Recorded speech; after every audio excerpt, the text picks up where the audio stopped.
shoes. Thank you.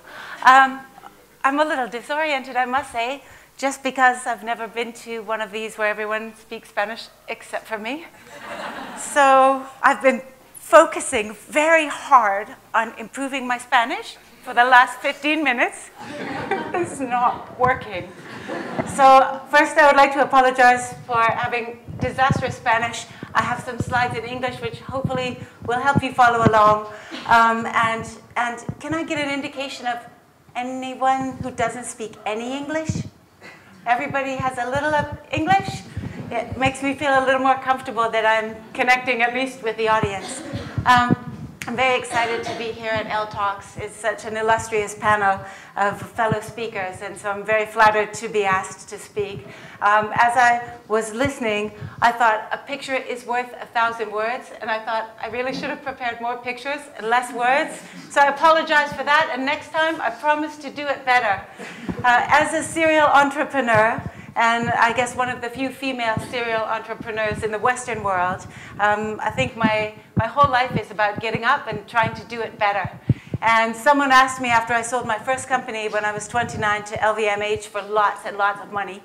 They said, why do you keep going? You could just, you could just go lie on a beach and relax and enjoy yourself and have some hobbies. And what I realized really was that the best parts of my day as an entrepreneur were really the social aspects of it, being able to connect with people and being able to make people happy. My first business, of course, was called Bliss, which is really another word for happiness, but really the word for the most happiness you could possibly have.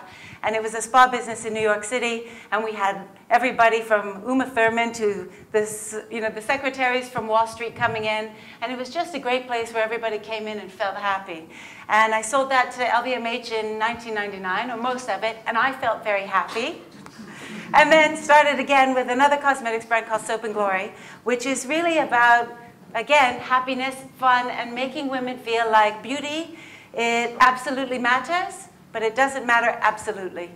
A different take on what beauty products and what the beauty industry should be about.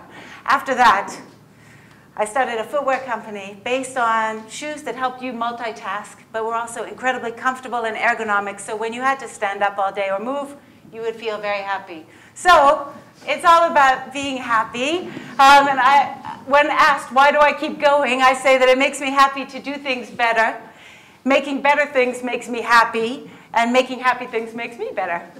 So that's why I keep doing what I do. I don't know what I'm going to do next. Maybe I will learn Spanish, then I will be better at Spanish. Just a little bit of what I did. First was Bliss. Soap & Glory is a business that I have now, and that's a really funny looking but very popular shoe from FitFlop, also the ones I'm wearing. We kind of span the whole spectrum.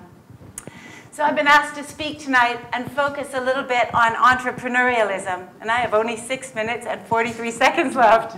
I don't know if we're going to get through these, but I'll go very fast. So you need a certain level of fearlessness. You need a dash of perfectionism, a passion for improving things, which I spoke about, and actually to trust your gut instinct. And what I always say to people who don't believe in gut instinct, that gut instinct is your brain in a very sensitive state, sliding down your esophagus and telling your stomach what to do. So as an entrepreneur, I always really rely on my gut instinct, and I think sometimes the statisticians, the numbers people, they don't necessarily believe gut instinct, but I think gut instinct's going to take you all the way there. You cannot be lazy. So if you're going to be an entrepreneur, you got to be ready to work. You might be doing your own laundry if you have a spa in the middle of the night, because that's when the laundromat is open, and taking everything back. And you have to have joy in all of those little things, because at the beginning it is grueling, but it also makes you feel so much better when you get there in the end. This is very important, and we're going to have it translated into Spanish afterwards if anybody wants to go be an entrepreneur and wants some of these tips. But you have to know the 5 great motivators. Does anybody know any of them? No? Guess. What motivates you? I'll give you a clue. Sale. Okay. If something's on sale, what's that motivator? Greed. Greed is the #1 great human motivator for, the average person, those who are not Buddhas. Okay? So all of us, we are first motivated by greed. Another one. Think Jewish mother. Anyone? Guilt, right? Yeah, greed, guilt. The last one, this tiger is going to eat me. What's my motivator? Fear, okay? There's only 10 pairs of these shoes. You better get one now. What's that one? Exclusivity, right? And then there's another one, which is the need for acceptance within your group. If you're a marketer, you need to know these. And you probably want to know them in that order, right? First is greed, then guilt. And if you make sure that when you touch your client every single time, you're appealing to one of those great motivators, you're going to have a lot better chance of being successful and making them move. Another one, especially for women, men are better at this. Women seem to trust everybody and always want to go into business with their best friend. And of course, they're best friends. They'll never screw each other.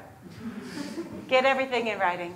Men generally get everything in writing. Women don't know that when you go back to the first great motivator, when money starts to get involved, sometimes people see money very differently, and then they see what the terms at the beginning of your agreement were very differently. So I always say, for anyone, even if it's your best friend, always go into an agreement with everything in writing. This is a great one. On a bad day, just remember that it's a marathon and not a sprint. You're never going to get to the end by that day. It's going to be the next day, and some days are bad and some days are good, but you just have to keep going and think, I can get through this day. Also, another one, which is a great adjunct to this, is that everything, in fact, is temporary, even your life. But a bad day can turn into a good day, so just remember this is a temporary moment you're having that's really bad, and motivate yourself to keep going no matter what happens to you, unless you're doing something really stupid. And then maybe you want to switch tracks. Enjoy the ride. The main attraction isn't always what it's cracked up to be. Actually, the wonderful part about being in business, the wonderful part about life, the wonderful part about being an entrepreneur is what you learn along the way, because you learn something new every day. Whether it's about human nature, or how to manage people, or how to guide people, or how to communicate to people, or how to make something better, it's a very motivating thing. And actually, when you get to the top, it's sometimes very lonely. It's sometimes better just to be in there and improving your life and improving yourself every day.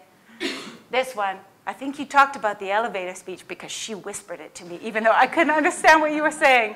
So the elevator speech is every idea you have has to pass the what's cool about that test, or the so what test. So if you have a great idea for an entrepreneurial business, what you want to ask yourself, or you want someone to ask you is, so what? So what's cool about that? If I go back to my businesses, the spa was, you shouldn't have to leave town to get away. So it was a place where people could go to get away from the crazy, hectic pace of New York for an hour, but they didn't have to actually go outside of New York. The second one, Soap and Glory. It's very, very affordable products, incredible, incredible quality, but very affordable and really great design. So it is, you shouldn't have to spend an arm and a leg to moisturize one. Okay? Third one, Fit Flop, is that your feet shouldn't have to suffer to be beautiful. So you have to always hone your idea down to a very short, two-line sentence to make sure that's going to be something that's got legs. Never sell something you wouldn't buy. I know this sounds really obvious, right? Or you wouldn't want to sell to your mother. Now, in some cases, women have those heated relationships with their mothers, so you could substitute grandmother if you don't like your mother. Right. But when you think about putting a product onto the market, think, would I pay this money for that product? And if the answer is no, don't do it, and it's about as simple as that. You wouldn't buy it yourself. It's really not fair to sell it to your customer. And this is an adjunct to that. The right answer is always the one that increases your customer's trust. Should we launch it? Should we not launch it? Should we put it out there? Well, it's not really quite right. You're going to lose trust. You're going to gain trust, because in the long run, you want to gain trust. If you're not going to gain trust with that customer, don't do it. And that's easy. Sometimes tough financially for an entrepreneur, but it's an easy way to find the right answer. It's better to be hated for what you are than loved for what you're not. I think that's just in general. That's how you pick your friends. It has nothing to do with this presentation. Get what you give and you can ask for it back. If somebody asks you for a favor, just do it. Then, when you need one, you can ask. Right? And it's always good to have things up your sleeve. So while it might be more work at the time, do as much as you can for other people. It comes back to you many times, in many folds. And last, this is a great one, because a lot of people say, oh, but I had to. I had to do this, I had to do that. It's never true that you have to do anything. Okay? Every choice you make in your life is a sacrifice. I'm here tonight, I'm not with my children, but I chose this, right? And actually, Finished.